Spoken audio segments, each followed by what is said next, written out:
And what this program is basically a way for students who have already completed their bachelor's degree to come and learn various skills that are required in the field as a leader, who will help to guide people to a better nation, a better world. And this program is run in Pune every year for 75 days. There's a 75-day learning program. And the rest of the year, there's a 9-month service period. So once you learn for 75 days, which is an extremely intense learning period, after learning for 75 days, you then are posted to a center somewhere around the country to do some service there. So you take on leadership positions wherever you go, and in that way you grow as an individual, and you also help that area to grow. So again, it's a 75-day learning period and a 9-month service period, which is a unique leadership program for youth. So, and of course, the people who have already done this program, if you talk to them, they'll tell you that for the rest of their lives, they would be changed by this program. They have been changed by this program. The director of the course is someone called Swami Swatmanandaji, and it's and the course is free of cost. So when you come, then it's free. Your lodging, training, food, equipment, everything is taken care of. And then at the end of the period, should you so wish, there's a Guru Dakshina system, which is again our old Gurukula style of learning. So that's the best kind of thing. And so if you would like to apply, the applications end on May 25th, I believe. So that's coming up pretty soon.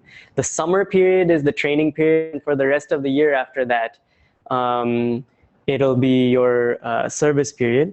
So that is, if you want to apply, you can apply by emailing admissionsceg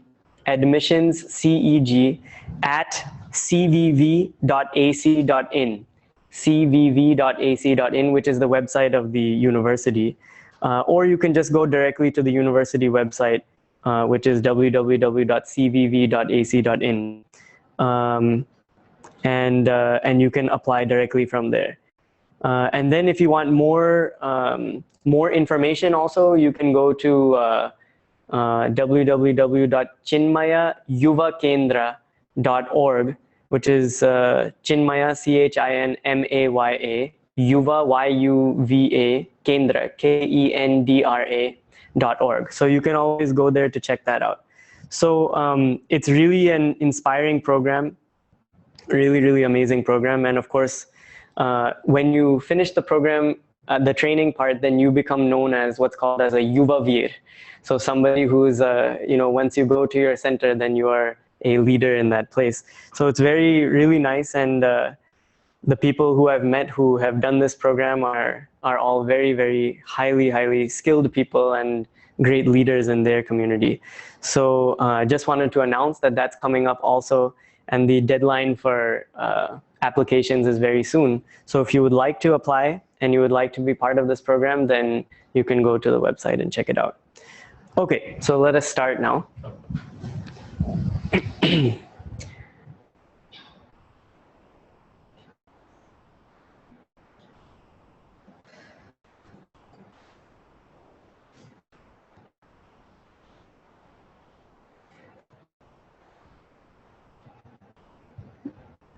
There it is. All right. Vakratunda Mahakaya Suryakoti Samaprabha Nirvignam Kuru Me Deva Sarvakaryeshu Sarvada Ya Kundendu Tusharahara Dhavala Ya Shubhra Vastravrita Ya Veena Varadanda Manditakara Ya Shveta Padmasana Ya Brahmachyuta Shankara Prabhritibhir Devais Sada Vandita सा मां पातु सरस्वती भगवती निःशेषजाड्यापहा सरस्वती नमस्तुभ्यं वरदे कामरूपिणी विद्यारम्भं करिष्यामि सिद्धिर्भवतु मे सदा येनाक्षरसमाम्नायमधिगम्य महेश्वरात् कृत्स्नं व्याकरणं प्रोक्तं तस्मै पाणिनये नमः अज्ञानान्धस्य लोकस्य ज्ञानाञ्जनशलाकया चक्षुरुन्मीलितं येन तस्मै पाणिनये नमः. So good morning everyone. Good morning to those of you who are in India, and good afternoon, good evening to those who are elsewhere, and those tuning in from the relay sessions or in the relay sessions. Good whatever time it is to you. And a very, very happy Mother's Day to those of you who are in, is it Mother's Day in India also today? Yes, it is. So it's Mother's Day here, and it's Mother's Day in the States, and I think the UK celebrates its Mother's Day either 1 or 2 weeks before this or after this. So happy Mother's Day to all of you. Today is a very special day. My pranams to all the mothers out there, without whom this entire world is not possible. The whole jagat is not possible. So my pranams to the mothers out there, and my pranams to the universal mother as well, Jagadamba. So it's a very special day. It's a nice time to remember, to reflect on our mothers. But there was one interesting thing I wanted to say about that, which is that for us, in this culture which developed around this language of Sanskrit, because of the kind of thought process that the people who came up with it had, for us, Mother's Day is every day. And what that means is not just that we, frivolously say, yes, every day is Mother's Day. Of course, we should always honor our mother. And that's not like that. There are actual instructions given in this one section of one Upanishad, which is called the Taittiriya Upanishad. There's one section there called Shishyanuशासनम, which is the convocation address to students who are about to leave the Gurukula. So students who are about to, exit their studies and enter into the real world, there are some final instructions given by the teacher whose house they were living in to the students. So the first, one major instruction among those is Matra Devo Bhava. Matra Deva is one word, and it describes a particular type of person. So the teacher says, Bhava means you should be. What? You should be Matra Deva. You should be somebody for whom your mother is a Deva, is a god. Be one for whom your mother is a god. I.e., what it means is you should interact with your mother, treat your mother as though she is a god. So that's one instruction. Matra Devo Bhava. Now think about that. That means it's not, you don't wait for one day of the year for it to be Mother's Day when you can finally celebrate your mother and give her some flowers or a card or something like that. But rather, it means that every single day of your life, you should be honoring your mother. Every moment of your life, you should be honoring your mother. And how? Not just by, of course, you should do pranams to her, bow down to and touch her feet and all that stuff. That you should do every day anyway when you see her in the morning.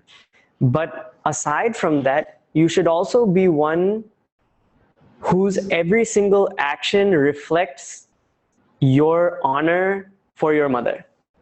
Every single action should be something where you should think, by doing this action, I'm honoring my mother. By doing this action, my mother would be proud of me. Every single action I take, it should be such that the people whom I try to honor should be proud of me. They should feel that, yes, this person is worthy, a worthy acquaintance of mine, a worthy son of mine, a worthy friend of mine. This is the way in which you should always behave. So for us, it is rather an instruction, a duty, that every single moment of my life, I should always be thinking about my mother. I should always be honoring her. The next instruction given is, of course, Pitra Devo Bhava. You should be one for whom your father is a god.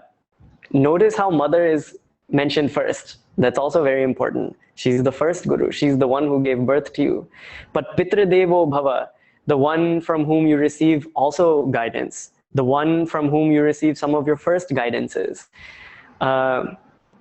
You should be one for whom your father is a god. That's Pitra Devo Bhava. And again, the same thing applies. Don't wait for Father's Day. You should, every moment of your life, be acting such that your father, both your parents, your mother and your father, would be proud of you.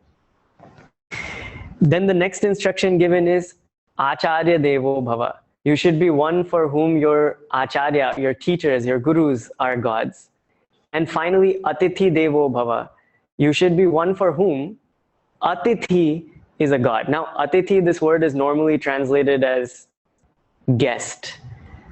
And yes, that has contributed to what's called now as Indian hospitality, this amazing hospitality that Indians always provide, sure. But that's one small meaning of this word Atithi. But really this word, and we normally translate it that way. So if you've heard this instruction before, you would have heard, treat your mother like God, treat your father like God, treat your Acharya like God, and treat your guests like God. But isn't it strange that this seems to leave out everybody else? Like your husband or your wife, okay, whatever. Your son, no worries, you know. It's just your mom, dad, teacher, and guests randomly. So actually, there is more to it than that. This word Atithi can be broken down into two parts, and Tithi. Tithi, the word means date, on a particular date, or at a particular time. And means not that. So think about this. You have a particular plan in your life. You have a plan for the day. I have to do this things. And then as you're working out your plan, something else comes up. Suddenly someone says, hey, there's this emergency. Can you please take care of this? Or someone appears in front of you and says, hey, I really need this right now. Or, this is what's happening now. Suddenly you find yourself in a situation that was not according to your plan. That is what is known as Atithi, something that comes outside of your plan, something that comes not according to schedule, not according to your schedule. So actually, this is the Rishi's way of saying, etc. This is the Rishi's way of saying, and everything else that comes into your life, which you may not have planned.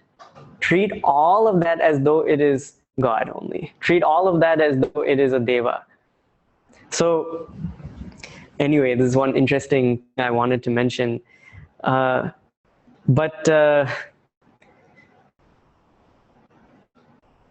Every single day should be a day to honor all of these things. Every single day is a day to honor your mother. So again, my pranams to all the mothers on this very special day. But know that my pranams and everybody's pranams are always with you, not just today. Okay, so now let's begin. Until now, we have finished various stages, various steps of this prakriya. Prakriya meaning the derivational process, the process by which we create our words. We have finished all of these different steps. We still have a few steps to go. So at this point, what I would like to do is I would like you to show you exactly the steps which we are taking and where we are at and how much we have left to go. My approximation is that this webinar, this level 1 webinar should end after about a total of 25 lectures. I know originally I had said 20, but I think 25 is a more appropriate guess at this stage. If we like, you know, look at it again, then we must recalibrate to around 25 lectures. So anyway, that'll still end relatively, I mean, it's not going to be too much extra time. So I hope that's okay. All right, Srijit ji, if you can share my screen, then I will show everybody what's going on.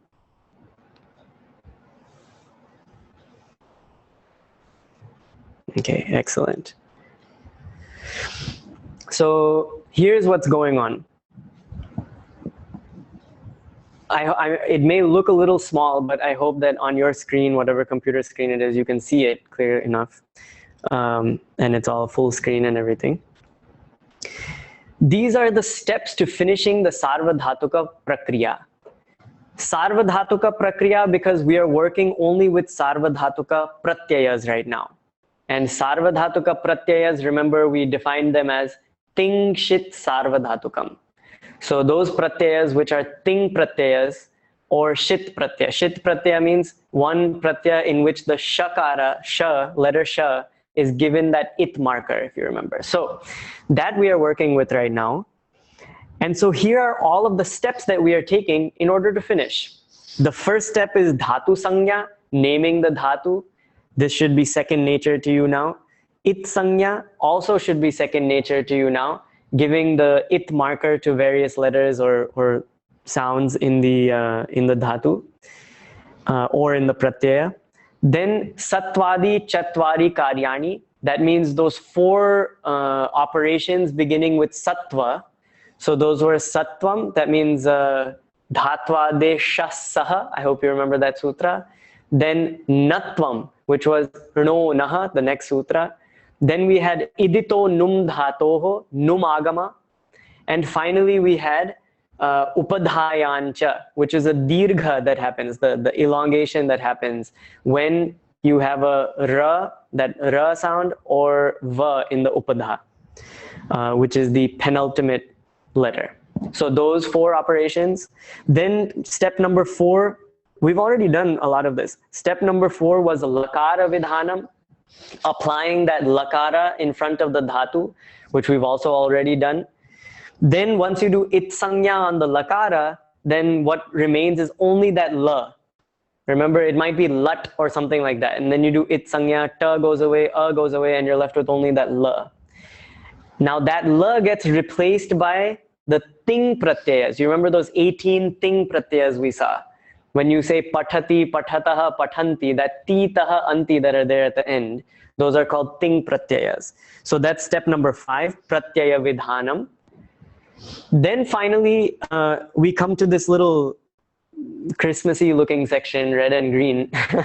But I will tell you why I have colored them separately in a second. We come to vikaranam. As soon as the dhatu sees the ting pratyaya, then a vikaranam comes and comes in between the dhatu and that pratyaya. Then pratyayadesha. This is because of seeing that vikaranam, some changes happen in the ting pratyaya. Now we have already seen this without naming it as pratyayadesha. We've already seen this because I've already given you all of the pratyayas for the various lakaras. So yeah, there are only 18 ting pratyayas, which we get in step number 5, but they transform into their respective ting pratyayas for the different lakaras in step number 7. So we've already seen that. It's nothing new. We don't have to do anything. You just have to remember those pratyayas. Yeah, please come in. Come on, ma. Okay. So you don't have to worry about that. Then the next step is called Dhatvadesha. This is a step what we are going to be learning today. These are sometimes when the vikaranam comes in front of the dhatu, then there are certain transformations that take place in the dhatu itself. Those transformations are called dhatu adesha. Adesha literally means the instruction, but here it means the particular transformation that will take place, the particular replacement that will happen inside a dhatu based on when it sees a particular vikarana. We'll see it today. It'll become clear. Don't worry. Then after that, there are some steps. Atidesha. Atidesha means the pratyaya. Remember, we had different kinds of pratyayas. You have sarvadhatuka pratyayas, which can be classified into pit and apit. Then those can be classified into haladi and ajadi. Haladi meaning starting with a consonant and ajadi meaning starting with a vowel. These are different ways of classifying the pratyaya. Now, based on certain qualities of the pratyaya, it will get reclassified into one of these. So that we will see later, next time. Then you have dvitvam and abhyasa karyam. Dvitvam means the doubling. Sometimes the dhatu gets doubled before it gets said. So for example, you have one particular dhatu called da, and da gets doubled and becomes dadati. So like that, this dvitvam and stuff happens. Then you have something called angakaryam. Angakaryam are the various operations that get performed on something called the anga. Anga means that thing. This is a definition you should write down. I will put it in the notes also. I haven't written it here, but something you should know. And anga is that piece after which is applied a pratyaya. And anga is that piece. It's that set of sounds after which a pratyaya is applied.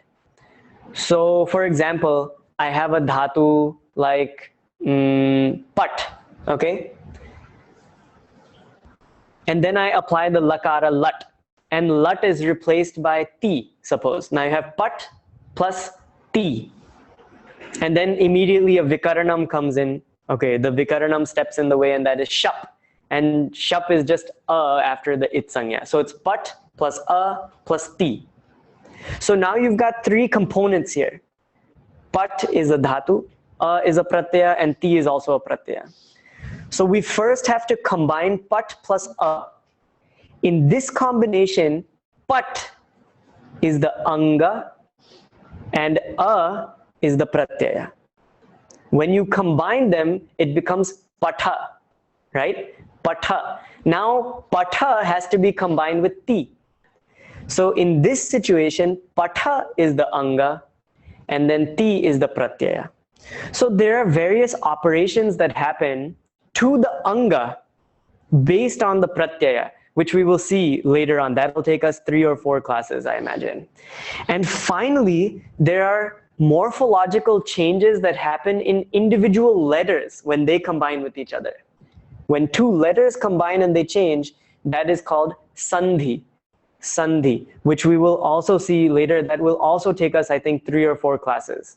So that means we've only got 2 or 3 classes left in order to finish Dhatva-desha, Ati-desha, and Dvitvam and Abhyasa Karyam.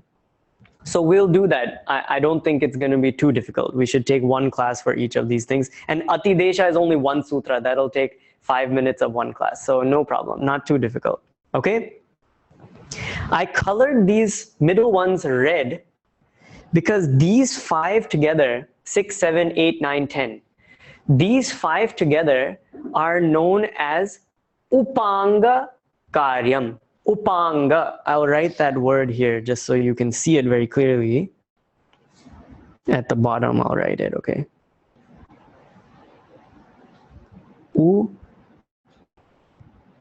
Upang. Oh man.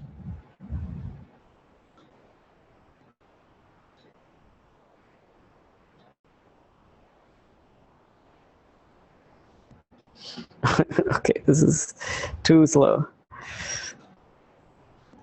Okay, anyway, that's upanga. Okay, you should see that little S thing as a nga, underneath which should be a ga. There we go. Something showed up. Upanga. Okay, there we go. That's the word. Upanga. I know it's a little hard to read. It's not coming up properly on the iPad. Anyways, upanga. Upanga means those transformations or those works that happen in order to create the anga, which we will then work with in the anga karyam number 11. Okay? So these 5 are particularly important, called upanga karyam. All right. So anyways, no need to worry too much about that, but I'm just letting you know. So we have seen until pratyayadesha. Our dhatu is there. The vikaranam we have now identified and perfectly cleaned up and all that stuff. And our pratyaya is there at the end, which is ti, taha, anti, si, tha, tha, all those pratyayas. Now, looking at this vikaranam, some changes happen in the dhatu, which is what we will now see today. So let's jump right into it. No more wasting time. We've got a little more than half an hour, which is good. So I think we can hopefully get through this. All right. Dhatva-desha. Sometimes the dhatu changes based on the vikarana that just fell between it and the pratyaya. Remember that vikarana comes in the middle.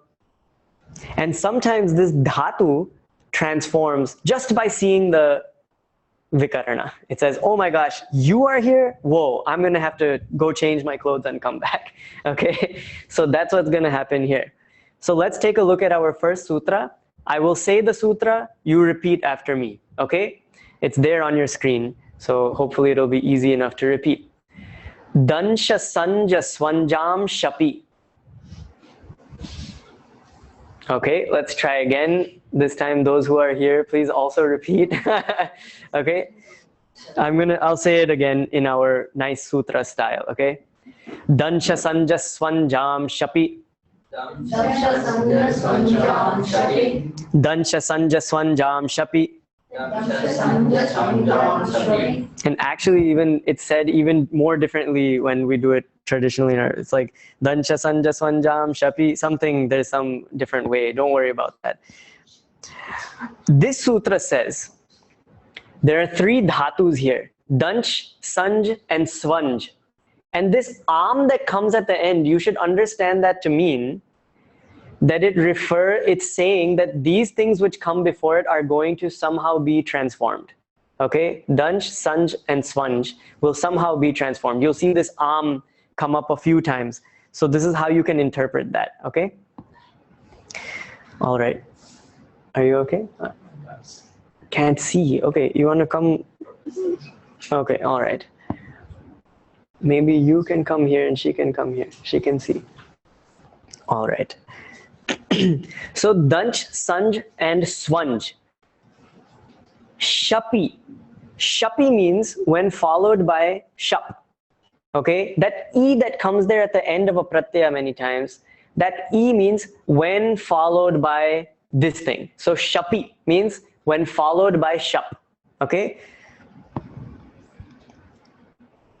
So when followed by shap, Dansh, Sanj, and Swanj will be there. Na that's there is going to get lopa. Now we are getting the anuvritti from previous sutras. Previous sutras are telling us some things which we have not listed here.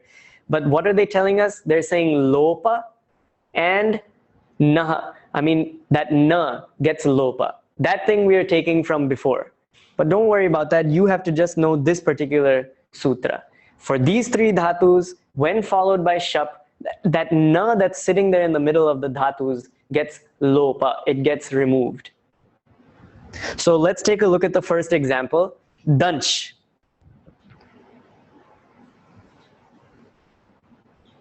So the first example there is Dansh. Dansh is followed by shap, is followed by ti. Remember, we've created our little setup here.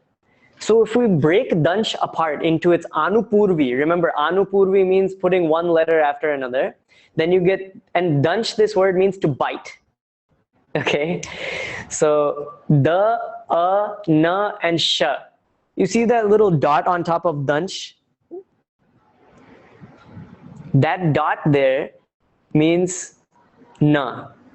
So that na gets removed and you're left with dash, da, sha, dash, ti. So you get the final form dashati.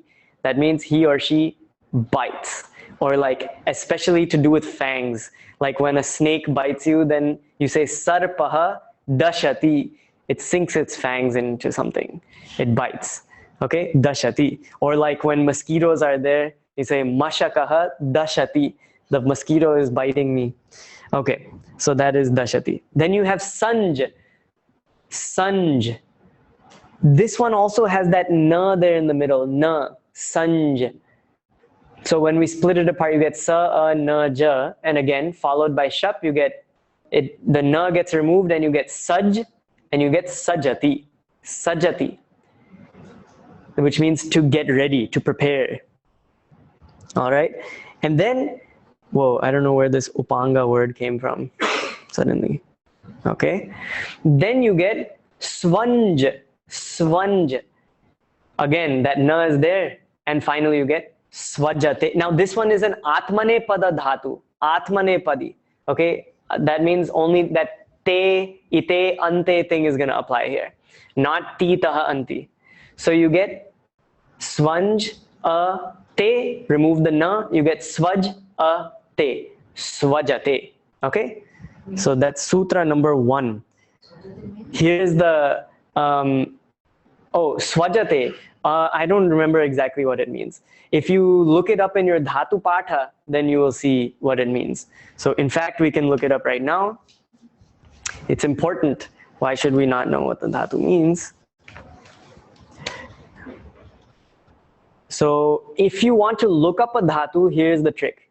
You go to the end, to the index, you find it. This is trick number 1. Later we will get more advanced where you don't need to go here and in order to find it. Okay? So you go here, you find sa, which is near the end. Okay? And then within sa you find swa. There's swanj. It's dhatu number 39. It comes right at the beginning. So let's flip all the way to where the dhatus begin and find number 39. So that is on, remember we're looking at the dhatu patha right now, that book. So this is on page 22 of the dhatu patha, dhatu number 39, okay? Page 22 of the dhatu patha. And it says, shanj, look at that, shanj. The original form was actually shanj, but because of dhatvade shassaha, which you should remember, part of satvadi chatvari karyani, that sha gets turned into sa, and you get sanj, and this means saath rehna, to be with, milna, to meet. Okay, so sajad, no, oh, that's sanj. Where's, oh, swanj, sorry, shwanj. Again, that's also starts with sha. Because of dhatvade shassaha, the sha becomes a sa, and you get swanj, saath rehna, milna. It has the same meaning, to be with, to meet with. Okay, so that becomes swajate. All right, so that's sutra number 1. Now let's move to sutra number 2. Ranjeshcha, ranjeshcha. So I will say the sutra, you repeat after me. Ranjeshcha, ranjeshcha, ranjeshcha, ranjeshcha. Now this can be split into 2 words. Ranjehe, ranje plus visarga, ranjehe cha. All right. Ranjehe means of the dhatu ranj, or in the place of that dhatu ranj. That means ranj is the location of our operation that will take place. Cha, cha means and what? And the previous thing that just took place will also happen here. Oh, and the dhatu ranj gets lopa of its na when followed by shap too. Okay, now the question might arise, well, why did he separate these 2 things? Why couldn't he just say dancha, sanja, swanja, ranjam, shapi? He could have included this there too. But it's because he needs this particular word, ranj, for anuvritti, for future sutras later on. So that's why he has separated it into a new sutra. All right, ranjeshcha. So this also will get na lopa and it becomes rajati, which means to shine like silver. Rajati. Okay, pretty easy. Next sutra. I'll say the sutra, Shamam Ashtanam Dirghashyani, and you repeat after me, okay? Shamam Ashtanam Dirghashyani.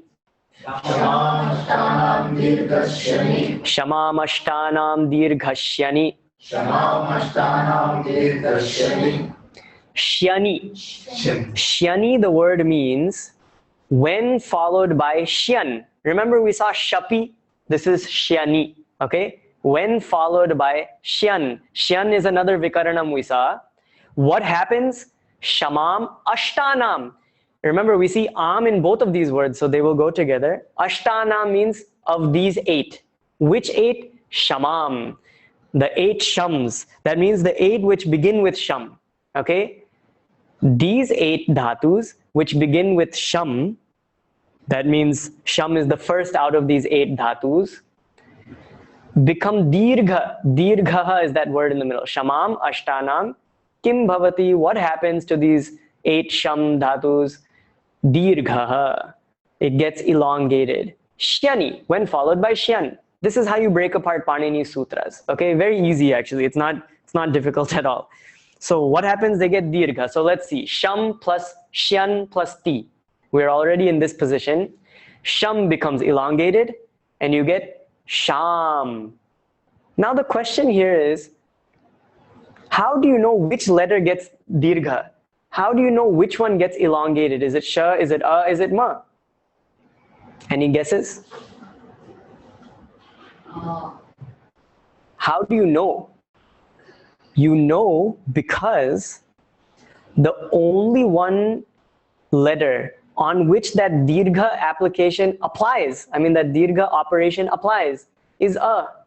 The only letters that have short, long, and super long forms are vowels, right? The only ones are vowels, ach. So the only ach here, the only vowel here is a. And therefore, it gets elongated and becomes a. So you get sham. So sham becomes shamyati. Dam becomes damyati. Now you say it. Shram becomes shramyati.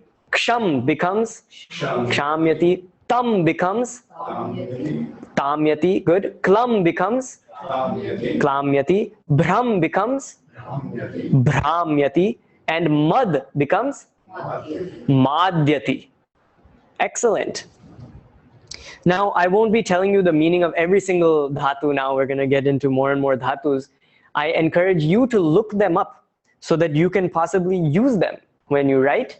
And also, when you read, you can break them apart properly. So you should be looking up, and you should be looking up the meaning also as we go along. All right. As we go along means, if you're watching it on YouTube, you can always pause it now and look up the meanings of all of these. But if you're watching it live or on relay or something, then when we end, you make note of all these dhatus. And when we end, you look them up. Okay? It'll be very good for you. And you should always be going through this dhatu patha every day. Okay? Every day you take 5 minutes. Take one gana. So let's say Divadi Gana, which starts on page 83. And you just look at each dhatu. I've already told you how to do this, but I'll just quickly tell you again. So you have the dhatu yasu.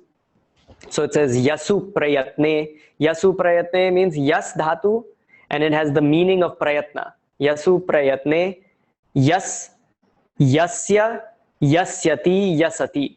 That's all you have to do, and just go through it one at a time. Trasi udvege, tras, trasya, trasyati, trasati, like that. You just have to do it like that. You just go through one. And you will know each dhatu. You'll automatically know its form. You will know which gana it belongs to. All of these things will immediately, not immediately, but automatically happen. So as you go through this, one gana a day, look at this. There's maybe, suppose there's 100 dhatus in one gana, which is rarely the case. They have like 60 dhatus, 50 dhatus, 20 dhatus, 10 dhatus, like that. Even if it's 100 and it takes you maybe 1 second to say one line, maybe it takes you 2 seconds or even 3 seconds. That's 300 seconds. How many minutes is that? 5 minutes. That's 5 minutes to go through a whole gana. So that's all it takes you. Jani pradur bhave, jan jaya jayate, like that. That's all you have to do. Okay? So that takes about 2 or 3 seconds per dhatu. And by the end, you'll know the meaning, you'll know the form of the dhatu, you know where the dhatu is in terms of the ganas, everything you will know. So this is one of the most important practices you can do. So keep doing that, daily 5 minutes, that's all it takes. Do one gana a day. But skip bhuadi gana. Skip bhuadi gana because it has 1010 dhatus in it. That's the one you should skip. More than half of the dhatus are in bhuadi gana.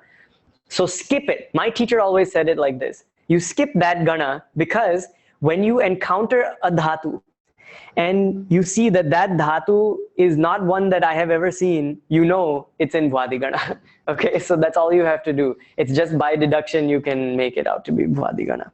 So do all the rest of the ganas. All right, easy. It's really easy practice and it gives you all the knowledge that you need. Tells you the dhatu, tells you what the form of the dhatu. It even tells you the original form of the dhatu. It tells you the form of the dhatu after its sanya and satvadi chatvari karyani.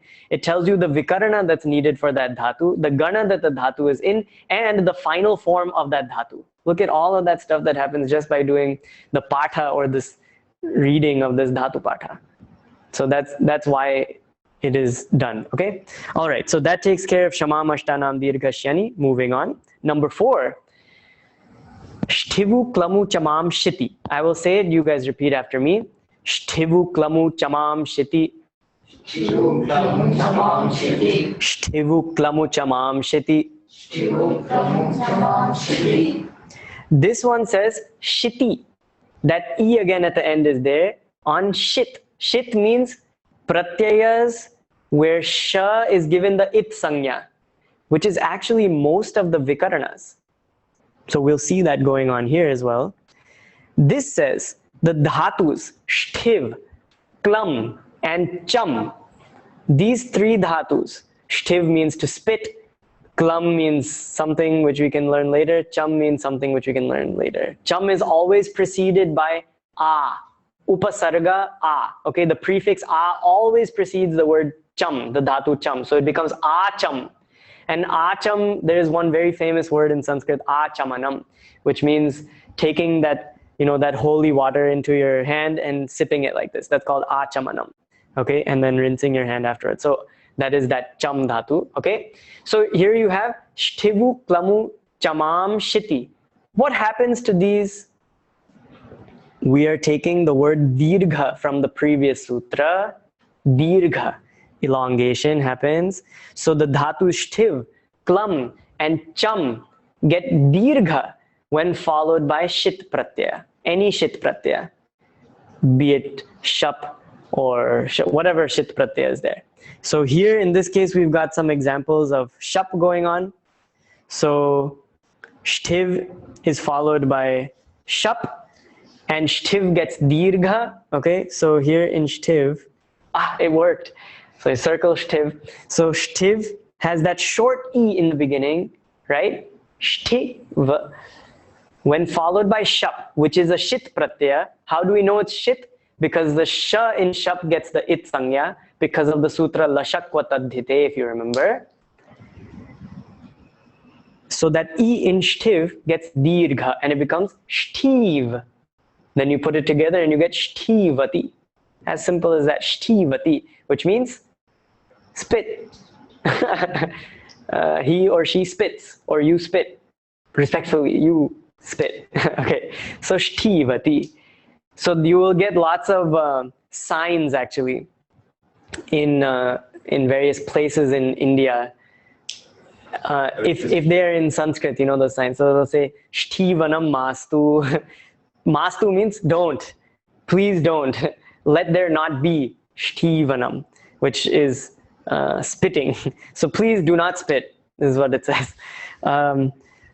Sad that they have to have those signs. Just think about what is the situation of a country where they have to have signs telling you not to spit outside on the street or on other people or on shoes or something, Just imagine. Anyway, we will learn, okay? Shtivanam mastu, do not spit. Or whatever, shtivatu, spit. Depends on the situation. Sometimes you're sitting at the place where you're cleaning your mouth and all that. So shtivatu, man, get it done with. Okay, spit it out. Fine. But I don't think that you can really use this. Maybe you can to say something like, what is it that you want to say? Spit it out, man. I don't know if you can use this verb for that. Maybe you can. Shtivatu. Bhavatah vartam shtivatu. Spit out what you want to say. I don't know if you can. I've never heard it be done. But so maybe don't do it until you're sure that it can be done. By reading it somewhere in some poem somewhere from 3,000 years ago, you'll see it and then you'll be, yes, you can say this. Okay. But until then, maybe refrain from that one. Okay, klam followed by shap, which is a shit pratyaya again. So klam becomes klamati. Klamati. So klam dhatu, I don't remember what it means. I think it has the same meaning as kram, which has to do with moving forward and all that. But let's see. Again, I think it's good to see what it means. But again, now maybe it's better if you look it up. Klamu, there it is. 1021, dhatu number 1021. Which means klam. Glanau, klam, glan hona, thakna, murjhana. So this means actually to become tired, to become sad, to become depressed, that kind of thing. Klamati. Okay. All right. And then cham. Okay, so cham dhatu, it's always preceded by never without okay? So it becomes cham plus shap plus ti, chamati. Okay, so that cham gets dirgha and you get chamati. Chamati. Okay, so chamati means he does that holy water sipping. All right, next sutra. These sutras, Dhatu Adesha, once you know them, there is only a finite number of these sutras. Once you know them, all of the special transformations are taken care of. Once you know the special stuff, everything else falls into the Samanya category, the normal category. So once you know the special transformations which we learned today, after that, everything is in the normal category. And you don't need to know any other special transformation, so you can just immediately start using those dhatus. That's what's special about this method. You just learn all the so-called exceptions as rules themselves, like we're learning. And after that, everything else falls into the bucket of what is totally normal. No extra work needs to be done there. That's what it means. So easy. So just you learn these few things, and then that's it. After that, you just start using those dhatus with the vikarana and just go, you know, just start making. Once you make a few, you can make all of them. All right. Next sutra. I will say it, you repeat. Ishu gamiyamam chaha. Ishu gamiyamam chaha. Great. This sutra says that these three dhatus, ish, gam, and yam, these three dhatus are given the adesha. I've put this word adesha in purple because I have to explain what it means. Adesha means the particular operation, the particular replacement that's going to happen. Adesha is a replacement that takes place. Okay? That means whatever the adesha is replacing will go away, and this adesha will take its place. So here in this case, we have the adesha cha. Cha. This word means, this is the adesha. Cha will come and replace something. What does it replace? Ish, gam, and yam. What does that mean? The whole dhatu gets replaced? No. When the replacement consists of only one letter, when the adesha consists of only a single letter, then it replaces only the final letter of the thing you are replacing. So when Panini says replace ish, gam, and yam with cha, what he means is replace the final letter of ish, gam, and yam with cha. When followed by a shit pratyaya. How do we know? Because we're taking shiti from before. Shiti, all right? So you get ish plus sha. Sha is the vikaranam for which gana? For tudadi gana, if you remember from last time. Plus ti. So this ish dhatu is in tudadi gana. So you get ish plus a plus ti. And that sha of ish is replaced by cha. And when a vowel is followed by the letter cha, then you get this little extra cha before that cha. So that's what you see there, ich. And it's a natural thing that happens. It's natural, it's not something you can really help. But Panini has codified it, and there it is. So you have ich plus a plus ti, and you get ichhati. Ichhati, which means he desires. Then gam plus shap plus ti. Again, that ma is replaced by cha, and you get gachati, which is a word we've seen already many times, which means he goes. And yam plus sha plus ti becomes yachati, which means he gives, to give. Okay? That's Sutra 5. Next one. Oh, this one is a nice long one. Okay? We're going to split it up into parts, but I will say it once and then you repeat, and you just listen. Then we will do the repetition thing. Okay? Pagradhmastham na dan drishyarti sarti shada sadam piba jigra dhama tishtha mana yacha pashyarcha dhaushiya sidaha. This is one sutra. Okay, so now here's the fun thing about this one. You have to learn how to say this. You have to by heart it and you have to say it. You have to be like Pagradhmastham na dan drishyarti sarti shada sadam piba jigra dhama tishtha mana yacharcha. Oh my God, even I mess up, but you have to do it. Okay, So piba jigra dhamma tishta mana yacha pashyarcha dhaushiya sidaha. Okay, so you have to say this whole thing like that. So now we'll break it up into parts and you guys repeat after me. Pagradhma sthamna. Pagradhma sthamna. Pagradhma sthamna. Pagradhma sthamna. Dan drishyarti sarti. Dan. Let's try that again. Dan drishyarti sarti. Dan drishyarti sarti. Shadasadam. Shadasadam. Shadasadam. Shadasadam. Piba jigra dhama tishtha mana. Piba jigra dhamma tishta mana. Yacha pashyarcha dhau. Yacha pashyarcha dhau. Shiya sidaha. Shiya sidaha. Shiya sidaha. Shiya sidaha. Okay, we'll put each word together now of this sutra. Pagradhma sthamna dan drishyarti sarti shadasadam. Pagradhma sthamna dan drishyarti sarti shadasadam. Piba. Okay, next word. Piba jigra dhama tishtha mana yacha pashyarcha dhau shiya sidaha. Piba jigra dhamma tishta mana yacha pashyarcha dhau shiya sidaha. Sidaha. Okay, all right. So now here Panini just straight up gives the adesha. He just says, hey, these dhatus, when followed by shit pratyaya, any shit pratyaya, get replaced by these replacements. It's as simple as that. Again, we see that am there, shada sadam. That means of these things, these are what will be replaced by piba jigra dhamma tishta, respectively, in that order. Okay, so the order he gives it in is the order in which you have to replace it.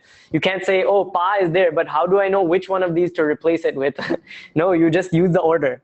So, and of course that's common sense, but actually Panini codifies that also. He says, hey, if I give you something in an order and the next thing in the same order and they have the same number of elements, then he gives the sutra, which is yatha sankhya manudishta samanam. That means if I give it to you in a particular order and it has the same number of things, then replace them in that order, like that. Yatha sankhya. Okay, so pa gets replaced by pib. So you get pa plus shap plus ti. Shap is shit pratyaya, so you get pib ti. And this sutra, this single sutra, accounts for so many common forms that we see. And when someone says, oh, pibati, but actually the dhatu is pa, and you're like, how are you saying that the dhatu of pib is pa? Well, because this sutra, okay? So now for you, this sutra is a very key sutra. So pa is replaced by pib, so you get pibati. Gra is replaced by jigra, so you get jigrati. Dhamma is replaced by dham, so you get dhamati. You guys all say it after with me, okay, as I'm saying this. Stha is replaced by tishtha, so you get Tishtati. good, tishtati. Mna is replaced by man, so you get manati. Da is replaced by yach, so you get Yachati. drish is replaced by pashya, so you get Pashyati. pashyati. Now moving to the next slide. R is replaced by rich, so you get Tishtati. richati.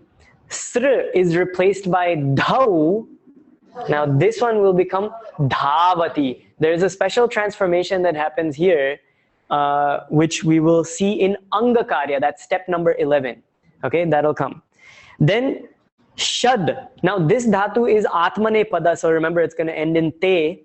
Shad is replaced by shiya, so it becomes Shiyate. shiyate. Shiyate.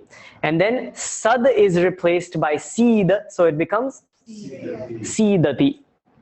This is Arjuna says on the battlefield to Krishna, Sidanti mama gatrani.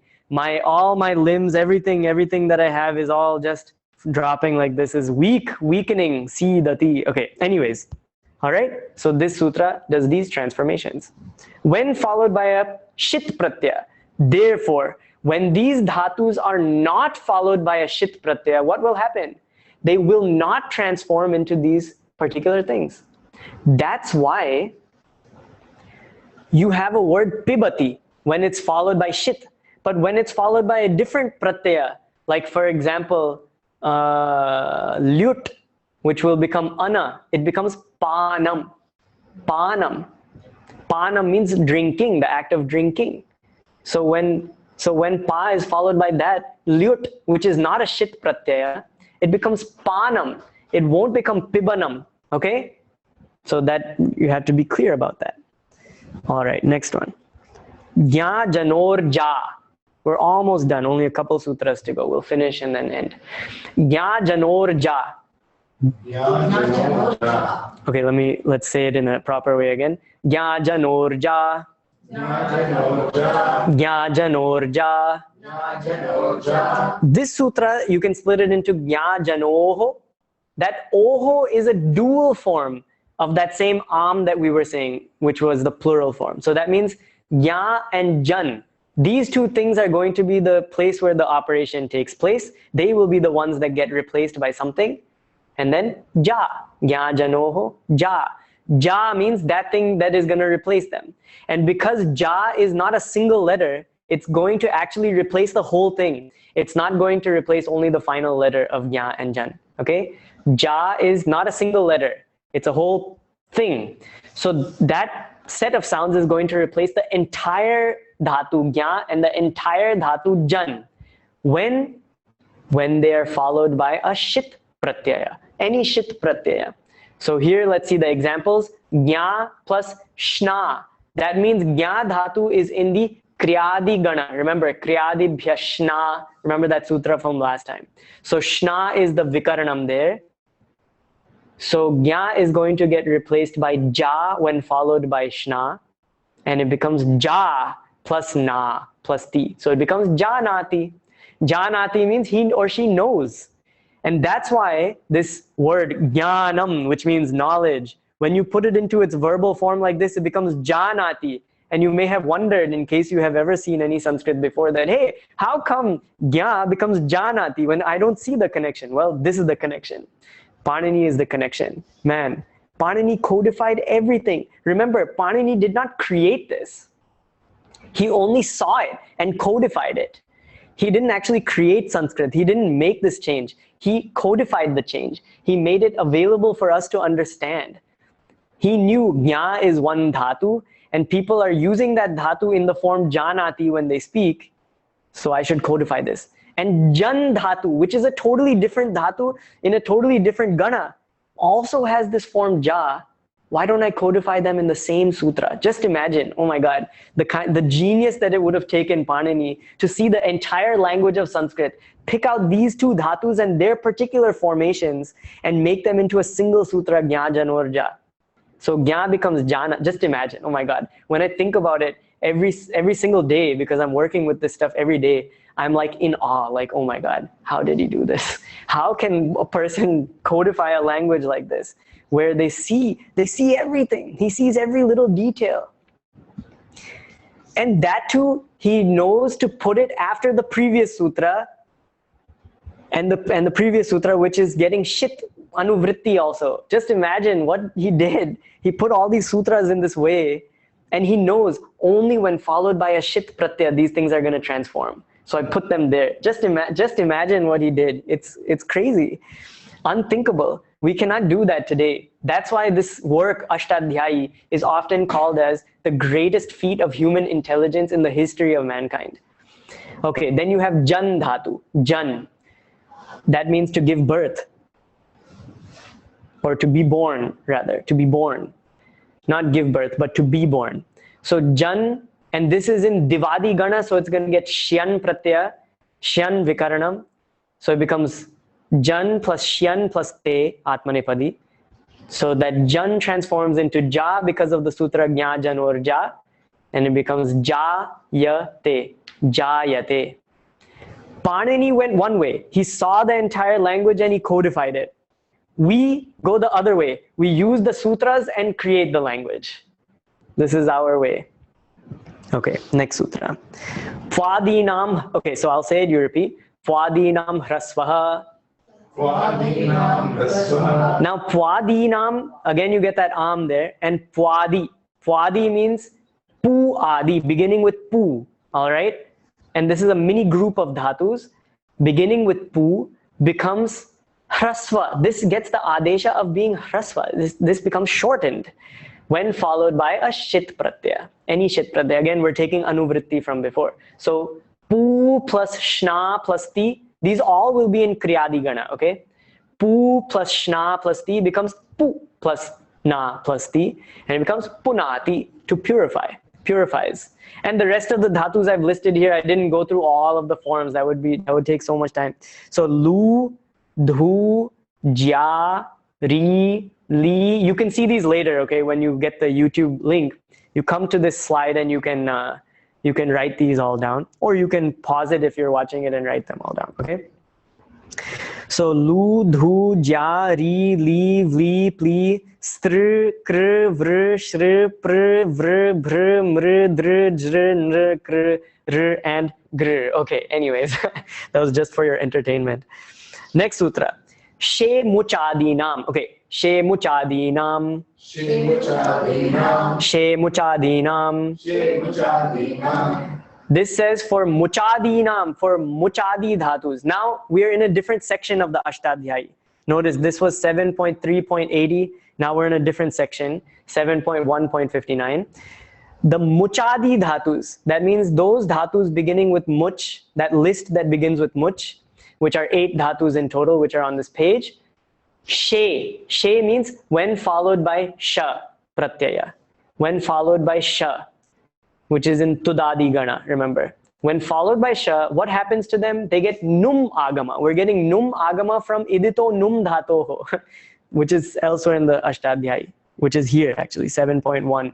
So num we're getting. See, Panini arranges the sutras according to the anuvritti. So here we have num.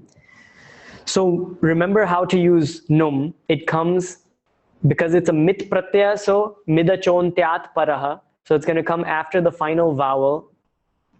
So much plus sha plus ti. The final vowel here is u, so you get munch, munch. And then that na will transform. We'll see that transformation in the sandhi section. And it becomes munchati, munchati. Same with lup plus sha plus ti becomes lumpati. Lip becomes, you guys say, lip becomes limpati. Vid becomes vindati. Sich becomes kid becomes kindati. Krit becomes krintati. Pish becomes pinchati. Great. Next sutra. Kripo rolaha. Yeah, I'll say it, you repeat. Kripo rolaha. Kripo rolaha. This sutra says that krip dhatu, krip, is that ra in krip, which is part of the r that's there, gets replaced by la. It gets la adesha. And there is no nimitta, there is no cause here. It's not followed by something or when in conjugate, nothing. It just automatically happens. It happens no matter what. So krip is going to become klrip. This r that's there, this r, that thing, actually has two components. It has a r component and it has a vowel component. It has a hal component and an ach component. This isn't coming out nicely, but you can see that. All right. So it has a hal component and an ach component. Okay. So these two components together form this letter r here. So which one is going to get replaced? This one is going to get replaced, that ra there, by la. And la plus r will become lr. So it will become klrip. Klrip plus shap plus te. And then some angakarya transformation in step 11 will take place and it will become kalpate. And now we come to our final sutra for today. Radhi jabhorachi. Radhi jabhorachi. Radhi jabhorachi. Radhi jabhorachi. When I teach little kids this one, then they start dancing to this sutra. It's got a nice rhythm to it. Radhi jabhorachi. Radhi jabhor. They start doing this like weird thing. It's nice though. Little kids are awesome. They're fun. So Radhi jabhorachi is a sutra. This one again, radhi jabhoho achi. Achi, you got that little e there, so it means when followed by ach, that means any vowel. So any vowel starting pratyaya, any pratyaya that begins with a vowel, when followed by such a pratyaya, then radhi, radh dhatu and jab dhatu will get num agam also. So jab plus shap plus te becomes jambh plus te, jambhate, and radh plus nich becomes randh plus e, randhi, which becomes a new dhatu because of, remember the those old pratyayas we saw, those sanadi ones, sanadi pratyayas. So this one will become a new dhatu because of sanadyanta dhatavaha. And then randhi plus shap plus ti will become randhayati because of some transformations we will see in the Angakaryam section. So that ends this. Once you know this, now you know all of the special transformations that take place in these dhatus when followed by the vikarana. Other than these dhatus, these limited finite dhatus that we mentioned today, other than these, there are no other special things. So after this, you don't need to know anything else. Now you can just immediately take that dhatu. Now you know what its form will be in conjunction with the vikaranam. Mix them together. Then we will eventually come to the Angakarya, which we'll get to later, okay? So now we've made it this far. Now I have a very important announcement to make, which is that I will not be here next week. So that's for you also, Srijitji. I will not be here next week because I will be in England in Cambridge University for my PhD graduation. So that's finally happening. So I will now go and graduate officially with all the hat and gown and everything. So I'm going back to Hogwarts for my for my graduation finally. And so that means I won't be here next weekend. So we will skip 1 week. You have 1 week break. I'll give you all the homework, what all you have to do and what all you have to know. And then after that, we will come back the following weekend. So next weekend is the 21st. That is the Sunday. So that Sunday, 21st, we do not have class, okay? Keep that in mind. And the following Sunday, the 28th, we do have class. We will come back on the 28th. All right, I'll put it in the announcements again for this week in the email. I put it in last week's email too, just so that you remember, okay? No class next week. Okay, so that concludes that. Please end the screen share for 1 sec. Okay, wonderful. So yes, please remember, no class next week. And I will see you 2 weeks from now, okay? So now let's conclude. We do the concluding mantra and then we will end. Again, I'm sorry for taking some extra time. I'm glad we were able to finish this section though, because now that means we can move to the next part in the next class. And then within another maybe 10 classes or so, we'll be totally done. Okay? All right, please share that conclusion screen and then we will finish.